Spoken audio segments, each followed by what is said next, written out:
तर मी आज आलते आपल्या अहिल्यानगरमध्ये कशासाठी तर चला पुढे सांगतेच. तर हॅलो गाईज, जय महाराष्ट्र. तर मी आहे श्रद्धा शेळके. सकाळीच 9 वाजता रेडी होऊन मी निघाले होते अहिल्यानगरला जाण्यासाठी. घोडेगाव ते अहिल्यानगरचं अंतर आहे 35 किलोमीटर. जाण्यासाठी लागतो 1 तास, पण अशा रोडमुळे आम्हाला लागलो होतं 1.5 तास. अर्धा तास या रोडने आमचा वाढव घेतला होता. बाकी काय नाही हो, पण आमच्यासारख्या 2 व्हीलरवर येणाऱ्या लोकांच्या रोडमुळे खूप हाल होतात. नगरमध्ये जाऊपर्यंत असा कमरेचा खुळखुळा होतो. नगरमध्ये जायचं कारण असं होतं की आपल्याला आलते शूटसाठी ऑर्डर, त्यासाठी आपल्याला घ्यायचे होते कपडे, काहीतरी नवीन घ्यायचं होतं, त्यामुळे झुडिओमध्ये जावं लागणारच ना.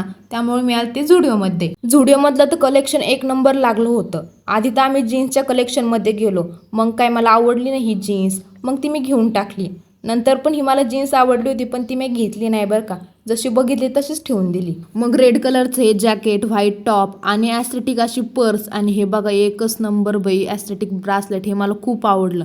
मग हे सारं आम्ही घेऊन बिल वगैरे करून निघालो होतो बाहेर. नको ते काम करायची सवय लागली आहे. तर तुम्ही म्हणताल आता हे कोणते काम नाही बरं, हे कांड आहे. तर काय, झुडिओमध्ये आल्यावर माझं हे काम ठरलेलं असतं. सगळे अंगावर, हातावर, पायावर परफ्यूम मारायचे आणि मग झुडिओच्या बाहेर पडायचं. शॉपिंग करून शरीरामधली पूर्ण एनर्जी डाऊन झाली होती. मग तुम्ही म्हणताल एनर्जी ड्रिंक घेताल, पण तसं नाही हो बरं का.